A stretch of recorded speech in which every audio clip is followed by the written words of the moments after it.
सुना सुना, अब ये आखिरी सवाल बा, एकर जवाब सही सही दे देबा ना।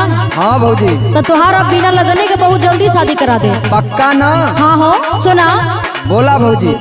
कौन चीज मरदन का लंबा निकल लागेला, तनी ध्यान से सोच के बताई है। कौन चीज मरदन का लंबा निकल लागेला, बतावा बबुआ, बतावा बबुआ, गोल में हरी का भावेला, बतावा बबुआ।